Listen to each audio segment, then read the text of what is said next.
Hi everybody, this is Anne Mohanraj. I am at the World Fantasy Convention in New Orleans 2022, and I was delighted to be able to sit down with Nisi Shawl.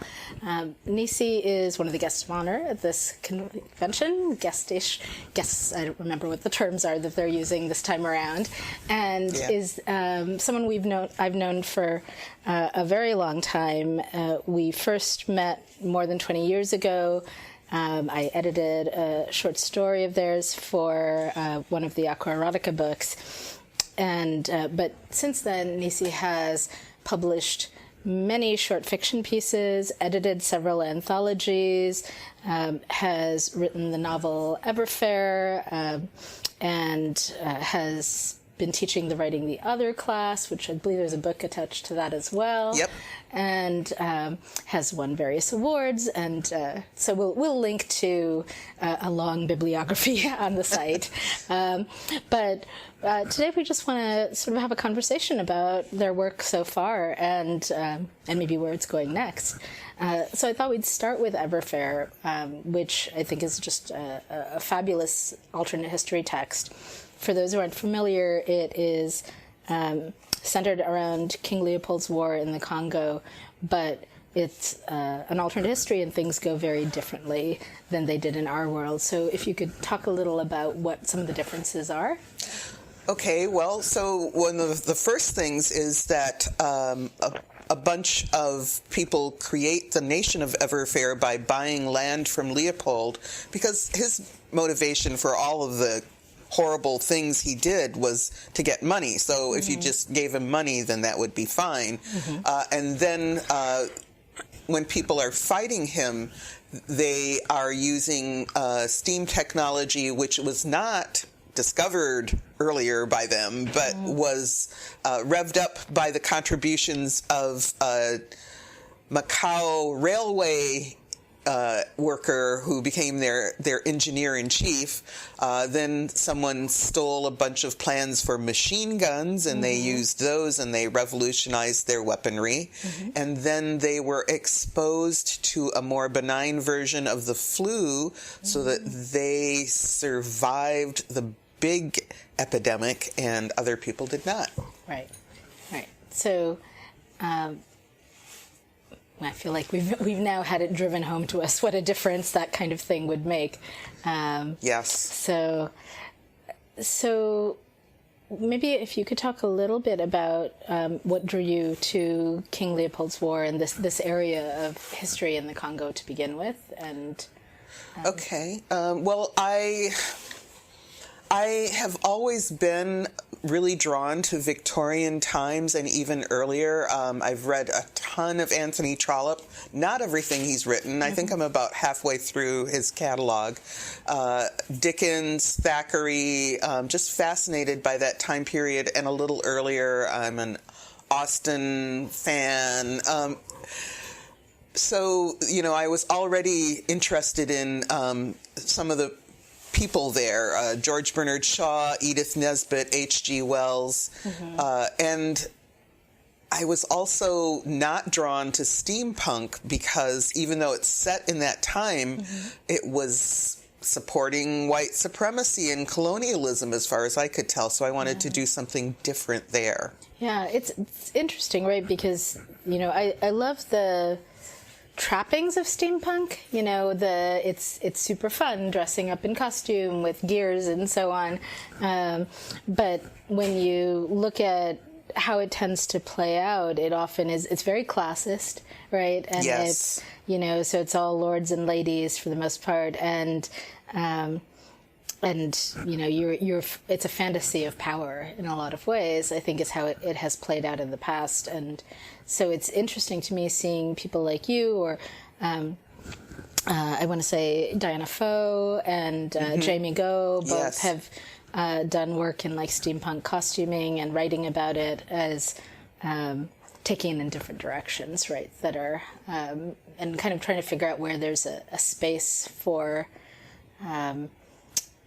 the rest of us, I guess.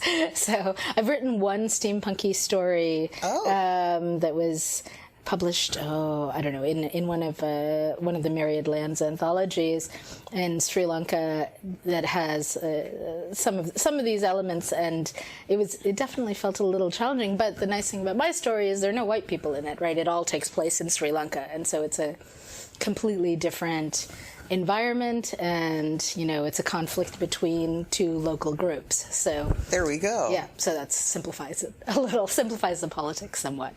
So how is I don't know how to put this, like when you were working on Everfair, you're dealing with some very difficult material. You're dealing with tremendously brutal colonial practices. King Leopold was known for cutting off the hands, right? Yes.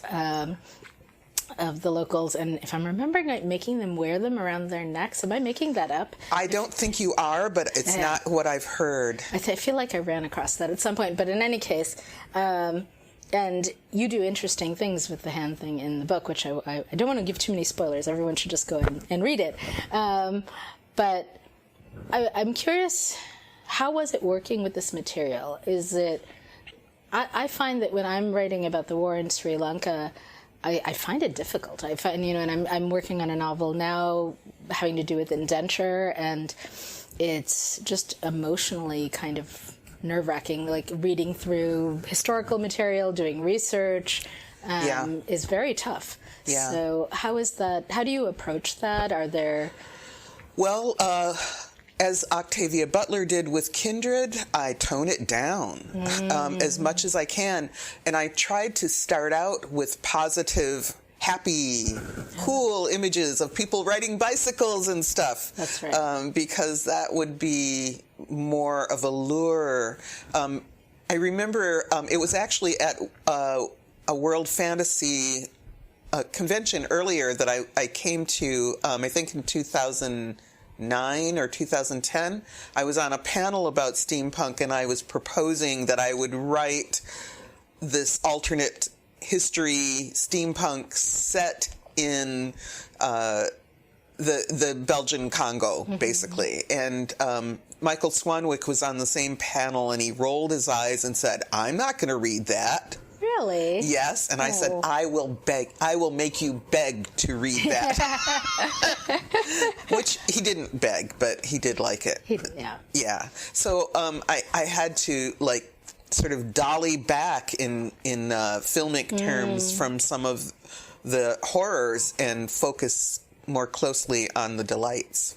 That's really interesting. I mean, I hadn't really thought of that as something you were doing, but I just taught Kindred, and that she does. I mean, it's horrific, but it's not nearly as horrific as it actually was, right? Yep. So that's sort of fascinating as a technique. And in fact, we interviewed Andrea Hairston recently, and we were talking about some of what happens in Redwood and Wildfire, which opens with a lynching. Yes. And there's a rape, and she doesn't skip over those things, but she also doesn't bludgeon you with incident after incident after incident, right? Like in where in actuality, I don't know, it makes me think of, I don't know if you had this experience when Trump was elected. There was a while where every morning I would open the news and a new shocking, terrible thing had happened, and it was like, what fresh hell is this? Right? Like something I hadn't seen coming, and like, oh no, here's another one. And it just felt like it was like body blow after body blow, and people were fighting back, and there were good stories too, but it makes me think about how living in these circumstances can be so disheartening and so oppressive. And so when you're trying to translate that into fiction, and you don't want your reader to just be crying all the way through the book, right? You want them to read it. You want them to actually put it down, Yeah, right. So you do have to kind of balance that with some moments of something, right? Like moments of hope, moments of communal strength, moments of friendship, moments of, how does resistance build?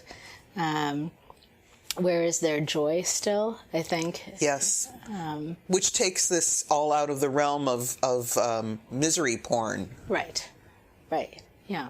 So, because there's no template there for building a better world if it's just like here's page after page of suffering, right? Yep. So that's really interesting. So, well, maybe we can transition from there to your work with Octavia, since we mentioned her, and Octavia's. Sorry, I'm going to forget the name of the. You did. Oh, the anthology? The anthology, yeah. Okay, it was so Octavia's Brood? Is that one yours? No, am I getting confused? Octavia's, no, Blood Children. Blood Children. Yes, okay. Yes. So that was stories by people who have received the Octavia Butler Scholarship. That's right. Through that point, yeah. There have been more since. Which is great. And you've also done Letters to Chip wait, am I getting this wrong? Yeah, no, it was Stories for Chip. Stories for Chip. Sorry, my memory for titles is not great.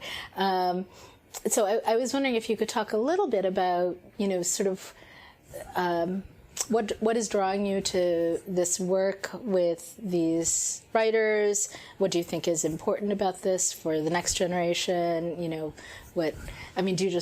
Are you doing these anthologies just because you love the work? Is there a larger purpose? Is there? Well, both. Yeah. Yes. And also, I would say that's true for New Sons as well. And there's this New Sons, and then there's New Sons 2, and I learned a lot about doing anthologies from Bill Campbell, who was my co-editor on Stories for Chip, just about looking for the fascinating, the unusual, the precious that you can bring to other people. And I think that's a lot of what I want to do is I'm the explorer going and finding all these wonderful things, and I need to share them. Oh, yeah. That's nice. Yeah. Nicola Griffith was one of my Clarion teachers, and she talked about she did these LGBT anthologies that were groundbreaking, and I'm going to forget the titles, but... Bending the Landscape, thank you. And she talked about, for her, anthology editing, it was like finding these precious gems that were a little rough sometimes, and then faceting them, letting them shine so that everyone could see how gorgeous they were. It was a nice metaphor. So, yeah. Oh, that's interesting that she thinks of it that way. Yeah. And of course, there's the purpose. With Blood Children, the purpose was to earn money for the Carl Brandon Society, as well as showcase these new writers that people at the time who had heard of Intra Promit Das, nobody. He'd had one story published. So, kind of doing that. Just to totally go off in a different direction, there was a conference at Princeton, I believe in 2015, called Black to the Future.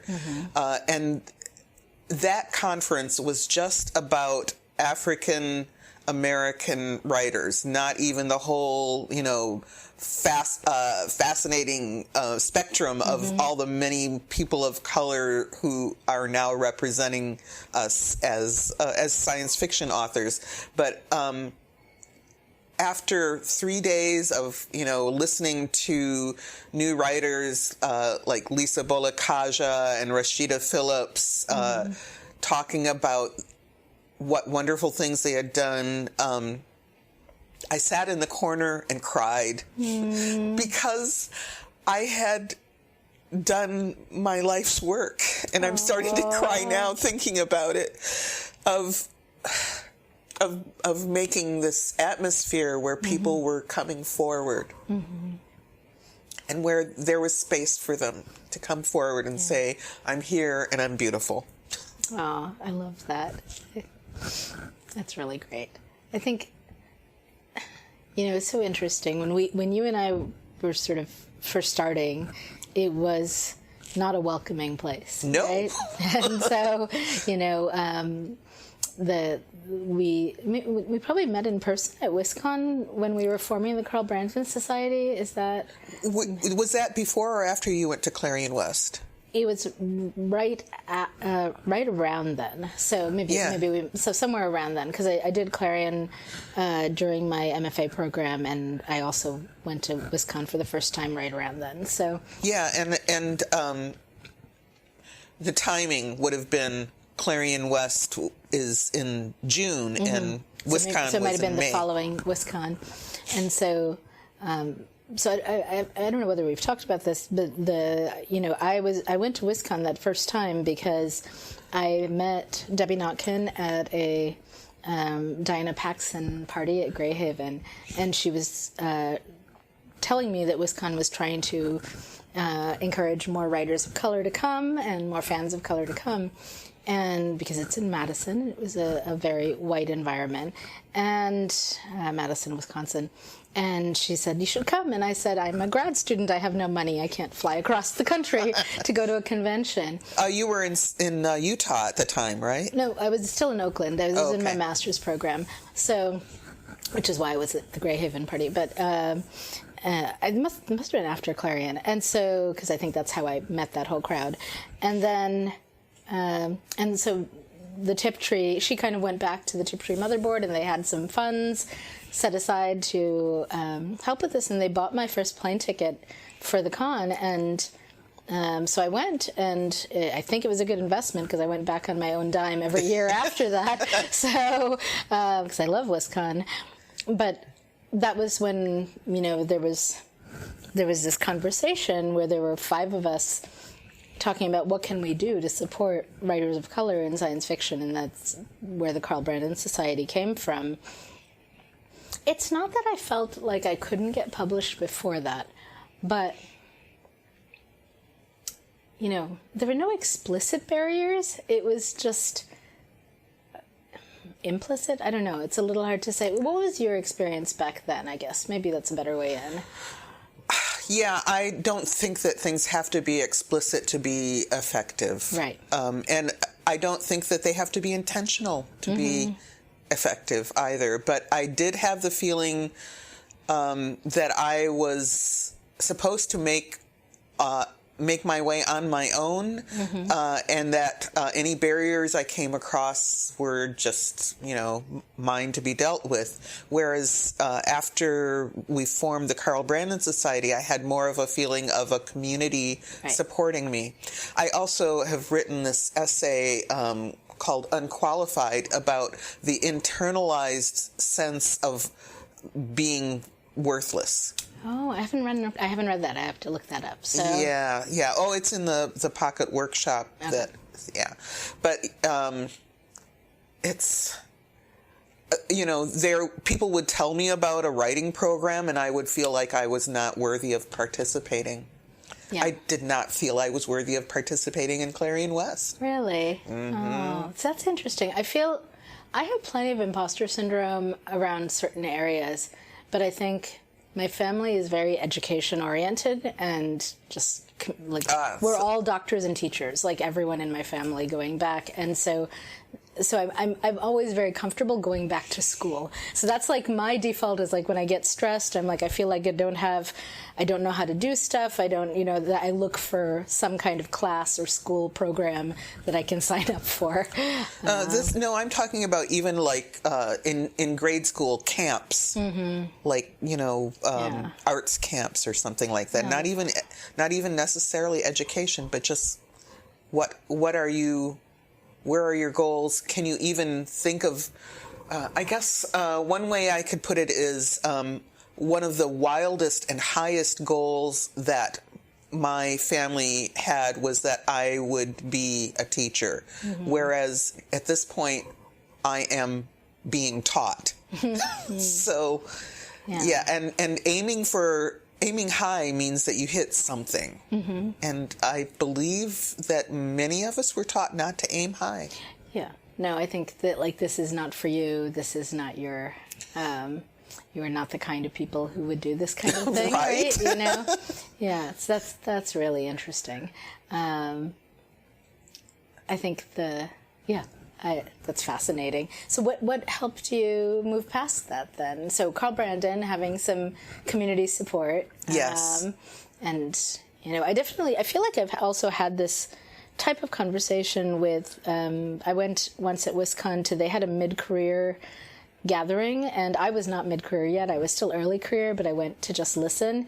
And it was a big circle of women who had been writing and publishing for a while, and just sharing their experiences, strategizing, etc. And it was so clearly valuable. It was, so many of them had been struggling on their own, and just hearing that other people had been through similar sorts of experiences and maybe even had some tips for how to move to the next step was really useful. And I'd love to see us building more of that kind of community support. So you have kept doing things, right? Yes. So however unqualified you may feel, that hasn't stopped you. So what's helped you keep going, I guess? That community support. I mean, talking about Octavia again, and also Delaney, they gave me money, okay? And now that is real support. Yeah. For a writer, that is real support. Eileen Gunn gave me money. There would be times when I was unable to purchase a roll of paper towels, seriously. Yeah.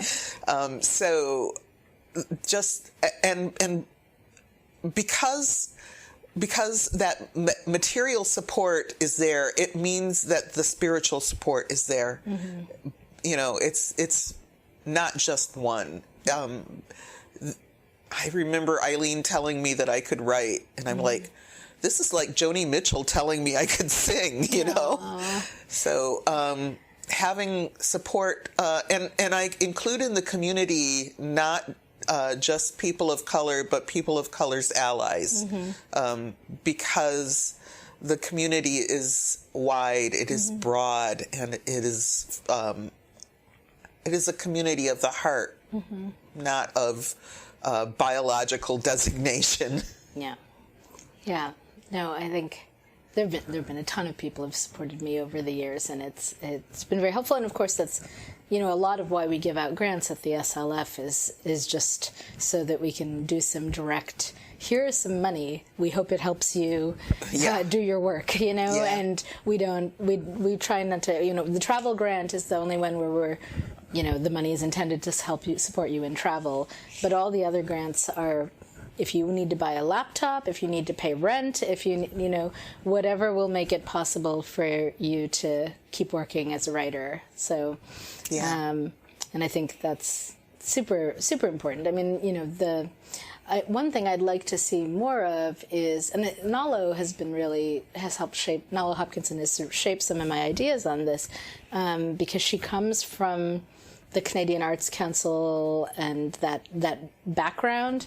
She was always very pro building and applying for these grants, and I feel like in genre we because it was seen as a commercial field for so long, so many writers don't apply for grants. They self-select out, right? Yes. They don't do residency programs. They don't, I met a young woman once, a young white woman who had spent 2 years going from residency to residency program, funded at each one, and just had written for 2 years. And I was like, that's amazing. How many of us could be doing that if we knew about it, if we knew that was an option, right? And that it was open to people like us, right? So, and, I think it depends a little bit on what kind of work you're doing, and I don't want to pretend that there aren't programs that would, sneer at science fiction and fantasy. There are, but there's also, one of my Clarion students, E.J. Fisher, ended up at the Iowa Writers Workshop, and he submitted science fiction to get in and wrote it the whole time he was there, and they were. I feel like the Academy has changed somewhat. It has. Yep. In my lifetime. No. So it's good. I think people still often have that idea in their head that they're not going to be interested in my stuff with dragons. And I'm like, well, are you doing something interesting with dragons? They might be. So maybe if I could ask you a little bit, I feel like in recent years, there's really been a renaissance of specifically Black speculative fiction. There's so many authors publishing. I can't quite keep up with them, which is terrific. I mean, that is fabulous. There's been FIA Literary Magazine and the convention they put on. Can you talk a little bit about like where you see Black speculative fiction? I'm not sure if that's the right term, or there are so many terms. I know Nnedi Okorafor like resists Afrofuturism for describing her own work. Yes, and right. and so it's so I'm not quite sure what the There's terms like the African fantastic, which I see as more of an academic term, frankly. So how has this happened? I really don't know. I'm there for it, definitely. Maybe just hitting critical mass. I think so. I mean, there have been anthologies, there have been the magazines that you mentioned, FIA, and also other venues that have said, well, we're going to do a showcase of this, How did this happen? I'll tell you two things that are not literary that have affected my career as a writer. The first is Black Panther. Yeah, that was huge. Yes, right. and that had effect in literature as well as in other media. So once publishers saw that this was actually popular and that it was profitable, right, then they were open to all sorts of new ways of using this, including using Black intellectual property to do movies and to do TV series. But yeah, you got to have the original material sometimes first. So there was that, and then Jordan Peele. Get Out, the huge success of that. Also, I think, particularly for Black horror, has made just an enormous positive difference. Yeah, that's really interesting. I don't know very much about horror, but certainly, I mean, his influence is undeniable, right? It's huge, right? Yeah, and I have myself resisted being labeled horror because I think that there's a little bit of cultural disconnect with the idea that just because someone is dead, that is horrible. Oh, I mean, like ancestors as opposed to ghosts. Come on. Right. So I have resisted that. But hey, everybody's being marketed as horror, and I see no reason why I shouldn't be as well. That's very interesting. If you just want to expand the definition of what horror is. So the book that I just had come out a couple of days ago, Our Fruiting Bodies, that is about 3/4 what could actually be called horror. And it's all reprints. It's all things that I've written over the years. But okay, sure, call it horror, whatever. I was going to ask Nisi to talk about their new book that they're working on, a sequel to Everfair. So maybe if you could just tell us a little bit about where you are in the process and what it's about. And okay. I think I'm at the point in the process where I understand what it's about. Yay! So it is called Kinning. I sent a draft to my editor. They sent it back with a request for could you give me more of an info dump? Could you start with these 3 chapters of info dump? So nice. I did my best to do something interesting with that. It's set in just a couple of years after Everfair. I started out thinking it was about a struggle for succession between Princess Maudie and Prince Ilunga of Everfair's royal family. And then there was this fungus that started creating sentient group minds, and so... Oh, wow. That's a completely different direction. So that's really Right? interesting. Yeah. A lot of it takes place in Sri Lanka, called Ceylon at the time. Right. And then there's the sequences in Vietnam, and so it doesn't actually... some of it takes place in Everfair, but not all of it. So interesting. I'm intrigued by the info dump that they're asking you to put in, because it's reminding me when I was writing Bodies in Motion. Well, there was really two moments. So the first moment was when my advisor read a draft of this book of Sri Lankan immigrant short stories and said, I see you're writing for white people. And I said, what? And she was like, well, you're explaining everything. Yeah. And I hadn't realized I was doing that. So that was interesting. And I kind of took the draft away and went back and revised and kind of thought about, who is the core audience for this book? Yeah. And I sort of ended up deciding that it was most important that it be complex and nuanced enough for my sisters, that they were like the central thing. And I kind of went out in circles from there. If I could, then write it in a way that it worked well for other Sri Lankans without compromising the inner circle, great. If I could then add a little more so it's comprehensible to other people of color, and then, eventually to white people, but never explaining so much that like my sisters would get bored, right? As the kind of trade-off, not trade-off, but the balance there.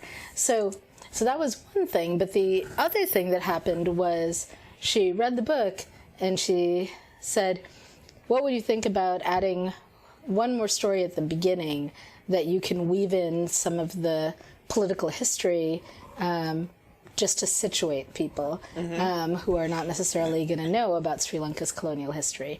And so I did that, and I'm very happy with that story, and I think it was a good decision.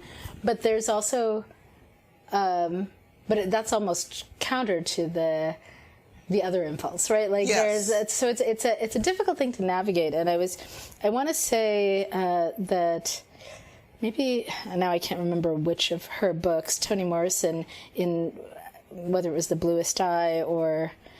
one of her books starts with this like bird's eye view of the Black community that the story is going to be centered on, and kind of describes it in a few paragraphs. And I read an interview with her, or maybe an essay, where she was talking about how that was added, at the sort of request of the publisher so that white readers weren't being dropped just bam into the middle of the story, the vernacular speech, etc., so on. And she kind of regretted it in retrospect, that she wished she hadn't done that.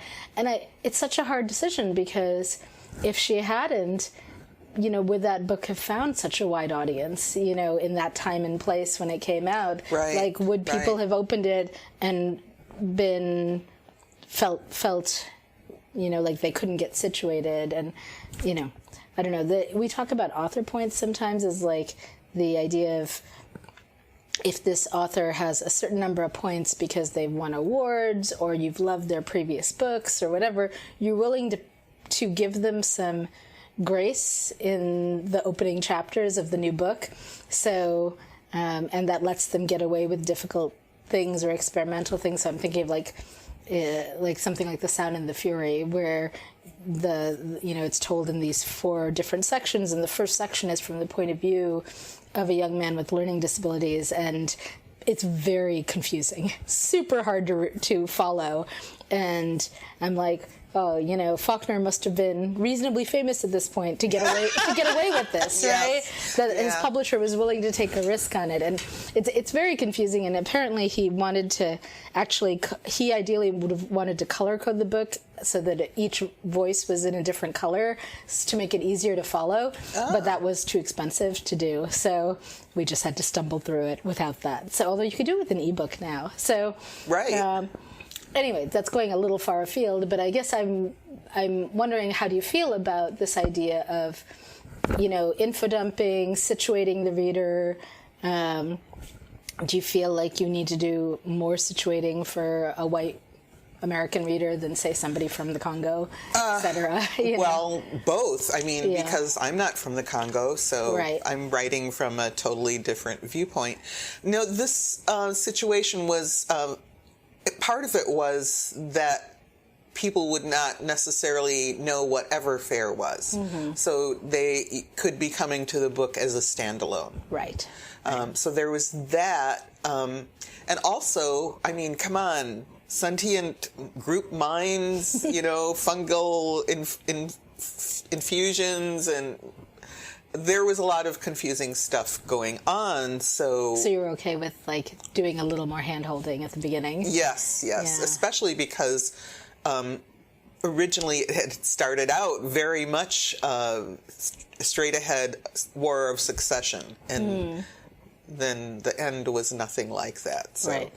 That's so interesting. I'm thinking of this book and then like Jeff Vandermeer's work, and like there's going to be a whole subgenre of like mold speculative fiction, right? Yes, there is. Yeah. There is. So mold and fungus and mushrooms, and you've got the mycelial networks in Star Trek, and all of that. Yeah, and I our fruiting bodies. I mean, that's about the fruiting bodies of the fungi that come out of those mycelial networks. Is it also referencing strange fruit or no? Like not really. One story in there is, but yeah. but not That's everything. that's not the whole book is about. Yeah. Yeah. So that one just came out a couple days ago. So do you want to tell people just a little bit about fruiting bodies and like it's sure. reprints covering several years of work? Yeah, I think the earliest story in there is from 2005. And this is your second collection, or? I'm losing track. I'm sorry. Sorry. No, okay. So the first one was Filter House, but Right. then Aqueduct did another one for when I was a guest of honor at WisCon, Something More and More. Then there was one from I can't. It's called A Primer to Nisi Shawl, but I honestly can't nice. remember the publisher's name. And then there's the PM Press, the Outspoken. Right. So I think that's 5. 5. This will be the 5th one. That's great. Yeah. So, and so that just came out, and it's available everywhere. Yeah. So, how was it? What was it like putting this book together? So yeah, it's in contrast because this is the first one where I actually put together the table of contents. So there are 3 stories in there towards the center that are all they're about this character that I created as a sidekick to an unpublished heroine. I have a novel that's unpublished called La Verde, and the hero of that, the heroine of that, has a friend named Britt Williams, and there are 3 Britt Williams stories, including the one that I think of with Strange Fruit. Then there's the first one. The first story is An Awfully Big Adventure, which is a reference to Peter Pan. Oh, yeah. Yeah. There's a line in the play Peter Pan where he says, "To die will be an awfully big adventure." So it's I would say at least 3/4 horror or horror adjacent. But I think that's, to go back to something you said earlier, you were talking about how culturally death is not necessarily seen as horrific, right? As, so maybe could you talk a little bit more about that and like what traditions you're drawing on? Well, I practice Ifa, which is a West African tradition. In a lot of these, in a lot of places where Ifa is present, you're talking about the ancestors as present every day. You feed them, you talk about them, you talk to them, and often the bodies were buried nearby, sometimes under the house, which I don't know about the hygiene of that, but I know that spiritually it means that they are very, very much present.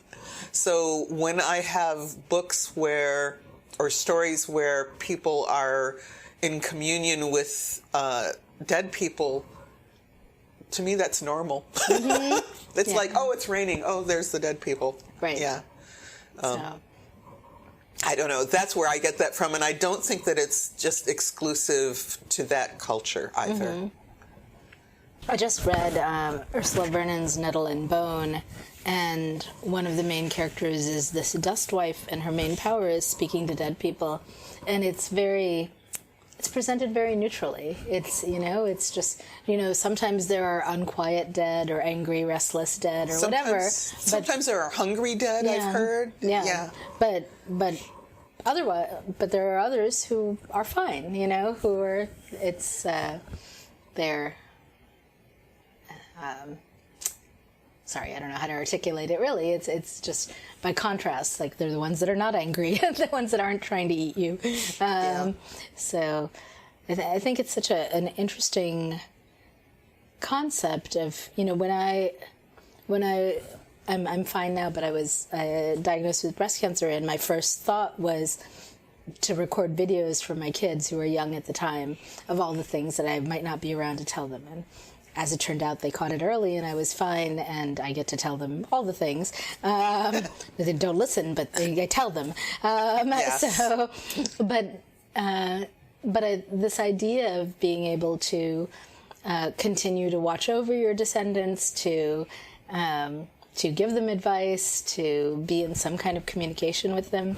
I'm agnostic, but I do find that very appealing as a concept, right? Yeah, it's an attitude, that's why I say I practice this. It's not that I believe this, it's that I do this. Oh, that's interesting. Does that make its way into your writing as well? Oh, all the time. Yeah. All the time. Yeah. Okay, well, I feel like we've talked about we've at least touched on many of your books. Maybe we could close with talking a little bit about writing the other. So you and Kay Tempest Bradford have been running this workshop for quite a while now. Over a decade, I think. And maybe if you could just tell people a little bit about it and maybe what led you to putting it together and what kinds of things you work on in the workshop. Okay, so writing the other is supposed to be sort of a sarcastic version of it, because the idea, first of all, that someone is so different from you that they are the other is what we're working against.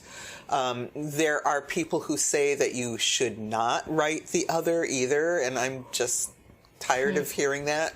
So I always feel like I remember someone said that to me at one point, and I was like, I can't write stories that are all entirely populated by 35-year-old brown Sri Lankan women.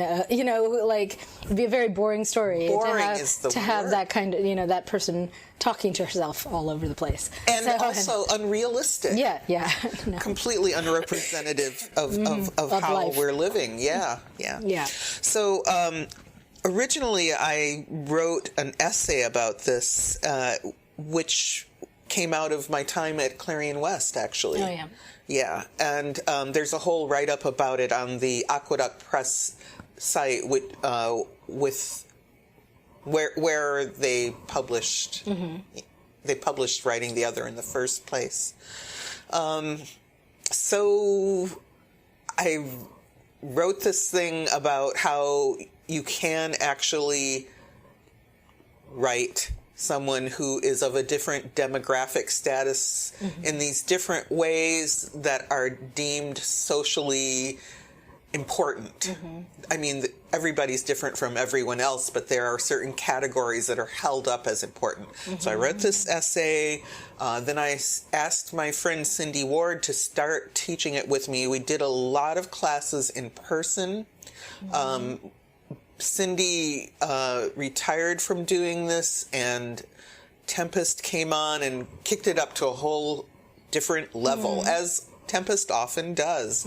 And we wound up doing online classes, and the classes that we don't teach are often taught by people with firsthand experience of a particular demographic. So we'll have representation of fat people, representation of asexuals. We also have had some really successful classes taught by Henry Lian with looking at non-standard story structures, for instance. Yeah, so it's not just the content, it's the format that we're looking at as far as being so-called other. So that's what's going on with that. We're planning at this point a bunch of classes for 2023, including writing romance with the focus on representation of the other, and that kind of thing. That sounds really fun. Yeah. So, and there's a book that people can buy? At this point, Writing the Other, A Practical Approach from Aqueduct, that is about 11 years old. We're trying to put out a new edition, update it a little bit. That sounds But great. it's very helpful, and it's a slim book. It doesn't take long to read. Thing is to do the exercises that are in it. Yeah. Have to actually do the work. Yeah. So, in the end. I think my last question, I was thinking about what you were saying about feeling unqualified, which is sort of hilarious to me because you're so clearly qualified. You're so incisive, and you think so deeply about so many issues. I guess I was wondering, aside from finding community, maybe what advice might you give to young writers or newer writers, young or not, who are feeling unqualified? You know, like what helps you, and what might help them? Try stuff. Try different stuff, and expect to find that something works for you that doesn't work for someone else, or someone else's idea doesn't work for you. And then find out what's going to change, because it's going to change. Yeah. So, for instance, if right now it works for you to write on a computer while you're standing at a standing desk, that is good. And if people are telling you to write every day and you find that that does not work for you, you need to write every weekend or whatever, then do that. And expect it to change, because your body will change, your mind will change, the situation will change, and roll with it. It's good advice. I get very frustrated sometimes because I'm like, this was working and now it's not working anymore. Now I've got to figure out a new way to get myself to write. Didn't I just do this 3 months ago? So. Yep. But yes, yeah.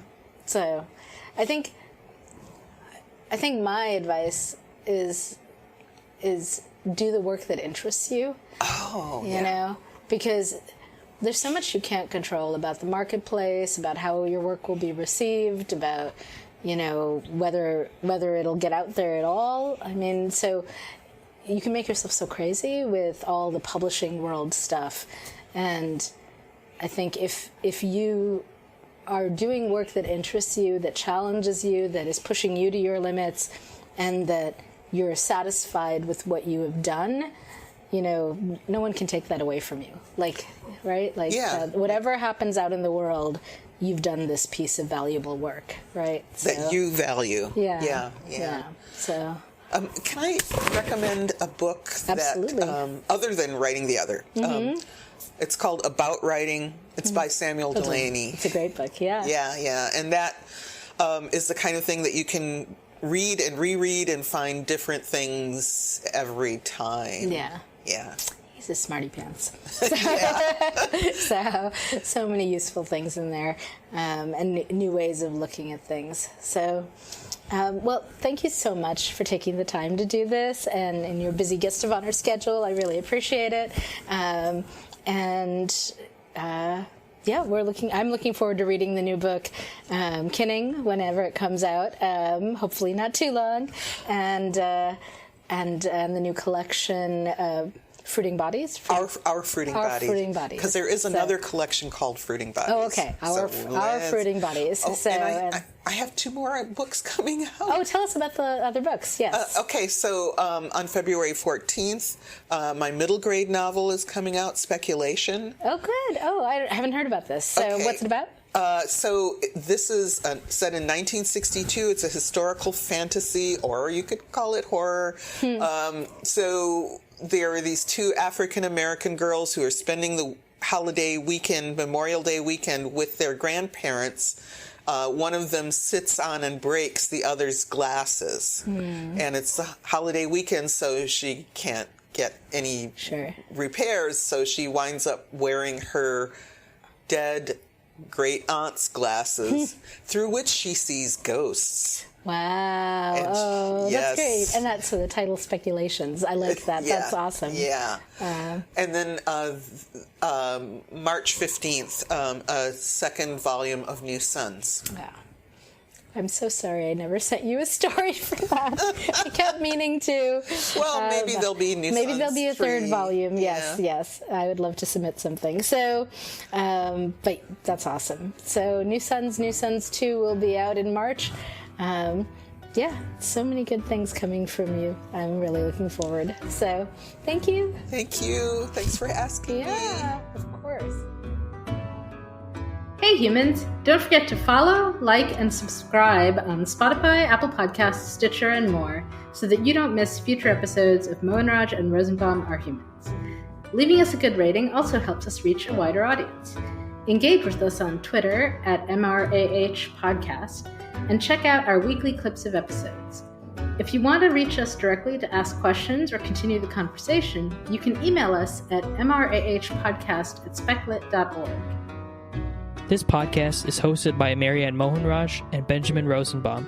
Editing and show notes by Darius Vinisar. Music composed by Thor Bremer. And cover art by Stephanie Bailey. Thanks for tuning in to Mohanraj and Rosenbaum Are Humans.